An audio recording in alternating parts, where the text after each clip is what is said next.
हिंदी साहित्य के सभी विद्यार्थियों का आपके अपने YouTube चैनल डिजिटल गुरु हिंदी पर हार्दिक स्वागत है। आज हम कक्षा 12 हिंदी साहित्य का प्रथम पाठ जयशंकर प्रसाद कृत देवसेना का गीत की कविता की व्याख्या करेंगे।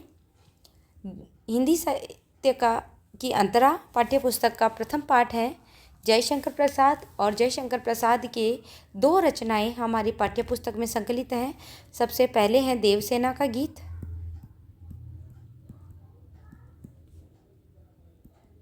और दूसरा है कार्नेलिया का गीत।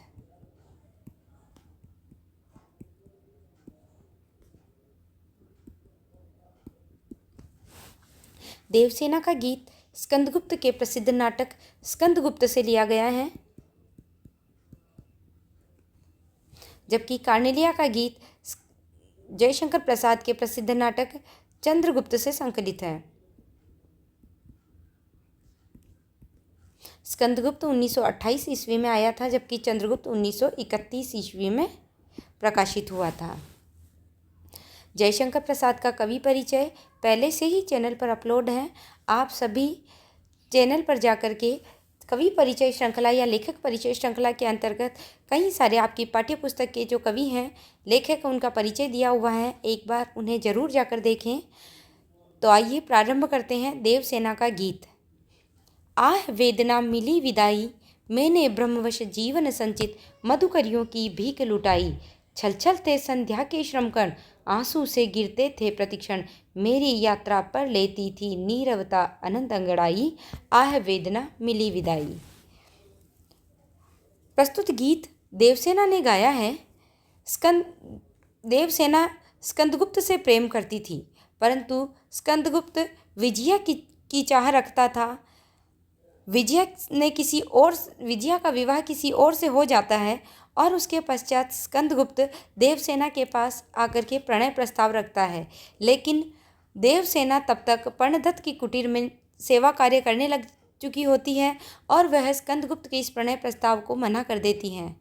स्कंदगुप्त भी आजीवन अविवाहित रहने का संकल्प ले लेता है, परंतु स्कंदगुप्त के चले जाने पर देवसेना का हृदय वेदना से भर जाता है। उसे अपने जीवन में अब तक जो भी उसका जीवन रहा है वह उसे याद करते हुए प्रस्तुत गीत को गाती है कि आह वेदना मिली विदाई, मैंने ब्रह्मवश जीवन संचित मधुकरियों की भीख लुटाई। सबसे पहले शब्दार्थ देखिए। वेदना अर्थात पीड़ा या दुख, ब्रह्मवश ब्रह्म के कारण, मधुकरियों भविष्य की सुखद अभिलाषाएं या पके हुए अन्न, श्रमकण मेहनत से उत्पन्न पसीना, नीरवता अर्थात खामोशी, अनंत अर्थात अंतहीन। संदर्भ देखिए कि व्याख्या या पद्यांश हमारी पाठ्यपुस्तक अंतरा भाग 2 में संकलित देवसेना का गीत से उद्धृत है। देवसेना का गीत छायावादी कविता के आधार स्तंभ जयशंकर प्रसाद द्वारा रचित स्कंदगुप्त का एक अंश है। प्रसंग देखिए कि मालवा के राजा बंधुवर्मा की बहन देवसेना हूणों के आक्रमण से पराजित हुए अपने भाई की वीर गति के पश्चात अपने जीवन की मधुर स्मृतियों को याद करती हुई कहती है, आह वेदना मिली विदाई, मैंने ब्रह्मवश जीवन संचित मधुकरियों की भीख लुटाई। देवसेना जीवन के अंतिम क्षणों में निराशा में डूबी हुई कहती है कि मुझे अपने जीवन के इन पलों में भी वेदना या दुख या विदाई ही मिली है। मैं स्कंदगुप्त के प्रेम में सोचती थी कि स्कंदगुप्त से विवाह करने के पश्चात मेरा जीवन खुशियों से भरा होगा, परंतु आज मुझे लगता है कि मेरी वे जो अभिलाषाएं थी वह मेरा ब्रह्म मात्र थी। मैंने ब्रह्म के कारण उत्पन्न सुखद भविष्य की इच्छाओं को देश सेवा में लुटा दिया है। अब मेरे जीवन में केवल और केवल दुख और निराशा ही शेष बचे हैं। आज मैं इन दुखों के से विदा ले रही हूँ। देवसेना आगे कहती है कि छल छल थे संध्या के श्रमगण, आंसू से गिरते थे प्रतिक्षण। मेरी यात्रा पर लेती थी नीरवता अनंत अंगड़ाई। देवसेना अपने जीवन के संघर्षों से थक चुकी है। उसे लगता है उसके जीवन की सांध्य बेला में उसके परिश्रम से उत्पन्न कण उसकी आंखों से लगातार बहते जा रहे हैं। देवसेना के संघर्षों की यात्रा में अब केवल अनंत नीरवता अर्थात खालीपन ही बचा है और देवसेना स्वयं को निराश, थकी हुई और बिल्कुल अकेला अनुभव कर रही हैं। आइए विशेष की चर्चा करते हैं। सबसे पहले तो देवसेना की निराशा का सजीव चित्रण हुआ है। वियोग श्रृंगार और करुण रस का प्रयोग है। श्रृंगार ऐसे लिखा जाता है। तत्सम प्रधान खड़ी बोली हिंदी का प्रयोग है, जो कि जयशंकर प्रसाद की भाषा ही तत्सम प्रधान खड़ी बोली थी। उनके समस्त नाटकों में और कहानियों में, एक मधुआ कहानी को छोड़ दिया जाए तो उनकी सभी कहानियों में ही कहानियों और नाटकों में ही तत्सम प्रधान खड़ी बोली की हिंदी का प्रयोग हुआ है। स्मृति बिंब का प्रयोग है, क्योंकि वह अपने जीवन के अनुभवों पर विचार कर रही है। इसीलिए यहाँ स्मृति बिंब का प्रयोग है। मुक्त छंद है और तुकांत हैं। देखिए, अंत में तुक मिल रहा है। विदाई, लुटाई, श्रमकण, प्रतिक्षण, अंगड़ाई, तो यहाँ तुकांतता का प्रयोग है। छायावादी शैली का प्रयोग है, क्योंकि जयशंकर प्रसाद चूँकि छायावादी कवि रहे हैं, अतः उनकी समस्त कविताओं में छायावादी शैली का प्रयोग है। छल छल में पुनरुक्ति प्रकाश अलंकार हैं। पुनरुक्ति प्रकाश अलंकार में किसी भी शब्द की आवृत्ति होती है, परंतु अर्थ परिवर्तन नहीं होता। यदि अर्थ परिवर्तन हो जाता है तो वहाँ पर यमक अलंकार होते हैं। आंसू से में उपमा अलंकार है। अनंत अंगड़ाई में अनुप्रास अलंकार है। देखिए, ए और ए अनुप्रास अलंकार। संध्या के श्रमकर्ण और नीरवता अनंत अंगड़ाई में मानवीयकरण अलंकार है, क्योंकि संध्या के श्रमकर्ण यानी संध्या को पसीना नहीं आ सकता, और नीरवता यानी शांति, खामोशी, नीरवता कभी भी अंगड़ाई नहीं लेती, क्योंकि यह तो सजीवों का काम है। जब अचेतन पर चेतनता का आरोप जब किया जाता है, तब वहाँ अचेतन पर चेतन का जब आरोप किया जाता है,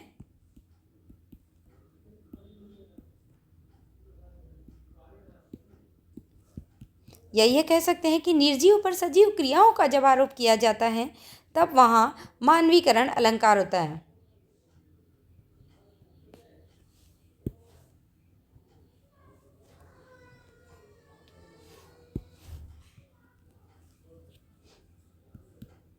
किया जाता है, तब वहाँ मानवीकरण अलंकार होता है।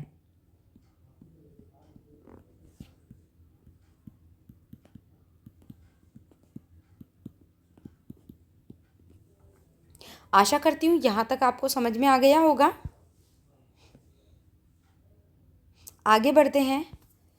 श्रमित स्वप्न की मधुमाया में, गहन विपिन की तरुछाया में, पथिक उनिंदी श्रुति में किसने यह विहाग की तान उठाई। लगी सतृष्ण दीठ थी सबकी, रही बचाए फिरती कब की, मेरी आशा आह भावली तूने खो दी सकल कमाई। देखिए, सबसे पहले हम शब्दार्थ देखते हैं।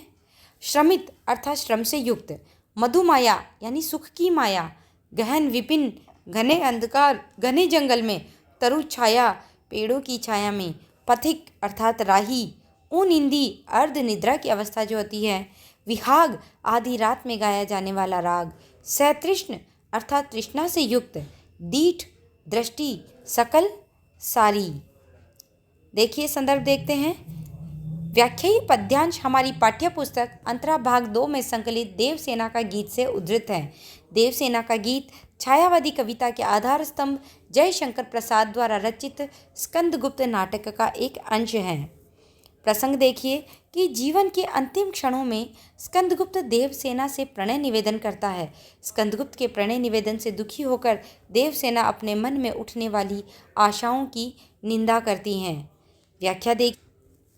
श्रमित स्वप्न की मधुमाया में, गहन विपिन की तरुछाया में, पथिक उनिंदी श्रुति में किसने यह विहाग की तान उठाई।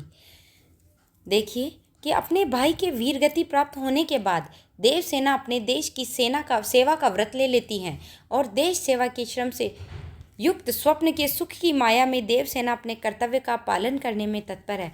अर्थात जब देवसेना का भाई वीर गति को प्राप्त हो जाता, बंधु वर्मा की जब मृत्यु हो जाती है, तब वह देवसेना अपने देश की सेवा का व्रत ले लेती है और अपने कर्तव्य पालन में तत्पर हो जाती है। और ऐसे समय में जब देवसेना स्कंदगुप्त को भूल चुकी हैं, स्कंदगुप्त देवसेना से प्रणय निवेदन करता है। देवसेना को स्कंदगुप्त का प्रणय निवेदन उसी प्रकार कष्ट देता है जैसे घने जंगल के बीच पेड़ों की छाया के नीचे थक कर सोए हुए यात्री को आधी रात्रि में राग गाकर अर्ध निद्रा में उठा दिया जाता है। क्योंकि देवसेना उस समय देश सेवा का व्रत ले चुकी होती है और वह आगे बढ़ चुकी होती है, उस समय स्कंदगुप्त आकर उसे प्रणय निवेदन करता है। तब वह विचलित होती है और उसे ऐसा लगता है मानो घने जंगल के बीच पेड़ों की छाया के नीचे थक कर सोए हुए यात्री को आधी रात्रि में राग गाकर अर्ध निद्रा में उठा दिया जाता है। देवसेना कहती है कि जब वह स्कंदगुप्त से प्रेम करती थी उस समय उस पर लोगों की तृष्णा से युक्त दृष्टि लगी रहती थी। देवसेना कहती है कि लगी सह तृष्ण दीठ थी सबकी, रही बचाए फिरती कब की, मेरी आशा आह बावली तूने खो दी सकल कमाई। देवसेना कहती है कि स्कंदगुप्त से प्रेम करती थी उस समय लोगों की तृष्णा से युक्त दृष्टि लगी रहती थी, लेकिन देवसेना स्वयं को लोगों की दृष्टि से बचाकर रखती थी। अर्थात देवसेना ने स्कंदगुप्त के प्रति अपने प्रेम को लोगों पर जाहिर नहीं होने दिया। अब स्कंदगुप्त के द्वारा किए गए प्रणय निवेदन से देवसेना के हृदय में फिर से भविष्य की आशा का संचार होने लगा है। देवसेना अपनी इसी आशा को संबोधित करती हुई कहती है कि हे मेरी बावली आशा, मैंने अपने जीवन को राष्ट्र सेवा के लिए समर्पित कर दिया है। देश सेवा और आत्मत्याग द्वारा मैंने जो भी कमाई की थी, जीवन के अंतिम क्षणों में स्कंदगुप्त के प्रणय निवेदन पर अपनी आसक्ति दिखाकर तूने वह सारी कमाई खो दी है। मेरे अर्जित कर्मों के महत्व को तूने कम कर दिया है। आइए विशेष देखते हैं। सबसे पहले देवसेना के संघर्ष का सजीव चित्रण हुआ है। वियोग श्रृंगार और करुण रस का प्रयोग है। इस पूरी ही कविता में वियोग श्रृंगार करुण रस का प्रयोग है, देवसेना के संघर्ष का चित्रण है, तत्सम प्रदान खड़ी बोली हिंदी का प्रयोग है, स्मृति बिंब का प्रयोग है, छंद है मुक्त और तुकांत है, छायावादी शैली का प्रयोग है, गहन विपिन में अनुप्रास अलंकार है, जबकि मेरी आशा आह बावली में मानवीकरण अलंकार है। हम अभी पढ़ चुके हैं कि जब अचेतन पर चेतनता का आरोप किया जाता है तो वहाँ पर मानवीकरण अलंकार होता है। आशा करती हूँ अब तक आपको समझ में आ गया होगा। आगे बढ़ते हैं। चढ़कर मेरे जीवन रथ पर प्रलय चल रहा अपने पथ पर, मैंने निज दुर्बल पद बल पर उससे हारी होड़ लगाई। लौटा लो यह अपनी थाती, मेरी करुणा हाँ खाती। विश्व न संभलेगा यह मुझसे, इससे मन की लाज गवाई। आह वेदना मिली विदाई। निज अर्थात अपना, प्रलय आपदा जीवन की विषम परिस्थितियाँ, थाती अर्थात धरोहर प्यार या अमानत। संदर्भ देखिए कि प्रस्तुत पद्यांश हमारी पाठ्य पुस्तक अंतरा भाग 2 से संकलित देवसेना का गीत से उद्धृत है। देवसेना का गीत छायावादी कविता के आधार स्तंभ जयशंकर द्वारा रचित प्रसिद्ध नाटक स्कंदगुप्त का एक अंश है। प्रसंग देखिए। जीवन के अंतिम क्षणों में स्कंदगुप्त देवसेना से प्रणय निवेदन करता है। देवसेना अपने जीवन की विषम परिस्थितियों को प्रलय के समान मानती है और उनके सामने स्वयं को हारा हुआ पाती है। देवसेना कहती है कि प्रलय अर्थात मेरे जीवन की विषम परिस्थितियाँ मेरे जीवन रूपी रथ पर सवार होकर अपने रास्ते पर चला जा रहा है। मैं इन परिस्थितियों का सामना करते करते थक चुकी हूँ। जीवन के संघर्षों ने मुझे दुर्बल कर दिया। मैं अपने दुर्बल पैरों के बल पर उन प्रलय रूपी परिस्थितियों से ऐसी प्रतिस्पर्धा की है कि जिससे मैं कई बार हारी हूँ, किंतु मैंने हार कर भी उन विषम परिस्थितियों से होड़ लगाई है, अर्थात मैं अपने जीवन के संघर्षों का सामना किया है। देवसेना कहती है कि हे संसार, तुम अपनी नई उम्मीदों की अमानत को वापस ले लो। मेरी करुणा हाहाकार कर रही है, यह मुझसे नहीं संभल पाएगा और इसी कारण मैंने मन की लज्जा को भी गवा दिया है। एक बार वापस देखिए। चढ़कर मेरे जीवन रथ पर प्रलय चल रहा अपने पथ पर, मैंने निज दुर्बल पद बल पर उससे हारी होड़ लगाई। कि प्रलय अर्थात मेरे जीवन की विषम परिस्थितियाँ मेरे जीवन रूपी रथ पर सवार होकर अपने रास्ते पर चल रही हैं। मैं इन परिस्थितियों का सामना करते करते थक चुकी हूँ। मैंने निज दुर्बल पद बल पर उससे हारी होड़ लगाई। मैंने मैं अपने दुर्बल पैरों के बल पर उस प्रलय रूपी परिस्थितियों से ऐसी प्रतिस्पर्धा की है जिससे मैं कई बार हारी हूँ, किंतु मैंने हार कर भी उन विषम परिस्थितियों से होड़ लगाई है, अर्थात मैं अपने जीवन संघर्षों का सामना किया है। देवसेना कहती है कि लौटा लो यह अपनी थाती, मेरी करुणा हाहा खाती, विश्व न संभलेगा यह मुझसे, इससे मन की लाज गवाई। देवसेना कहती है कि हे संसार, तुम अपनी नई उम्मीदों की अमानत को वापस ले लो, मेरी करुणा हाहाकार कर रही है, यह मुझसे नहीं संभल पाएगा, इसी कारण मैंने अपने मन की लज्जा को गवा दिया है। चलिए विशेष देखते हैं। देवसेना की निराशा का सजीव चित्रण हुआ है। वियोग, श्रृंगार और करुण रस का प्रयोग, तत्सम प्रधान खड़ी बोली, हिंदी का प्रयोग, माधुर्य गुण का प्रयोग, छंद मुक्त और तुकांत है, छायावादी शैली का प्रयोग है, जीवन रथ में रूपक अलंकार है। जैसा हम जानते हैं कि जहाँ उपमान व उपमेय में अभेद संबंध होता है,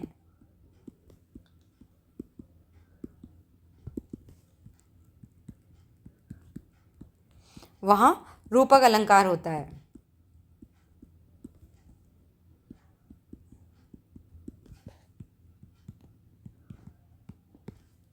हा में पुनरुक्ति प्रकाश अलंकार, पथ पर हरी होड़, लौटा लो में अनुप्रास अलंकार, प्रलय चल रहा अपने पथ पर में मानवीकरण अलंकार है। मैं आशा करती हूँ कि आपको यह कविता समझ में आई होगी और आपके लिए यह उपयोगी होगी। अगर आप चैनल पर नए हैं तो इस चैनल को ज़रूर सब्सक्राइब करें और अन्य विद्यार्थियों तक भी इस वीडियो को पहुंचाने का प्रयास करें ताकि सभी का भला हो सके। ऐसे ही और भी वीडियो के लिए आप चैनल को ज़रूर सब्सक्राइब करें, इसे लाइक और शेयर करें। धन्यवाद। मिलते हैं अगले वीडियो में।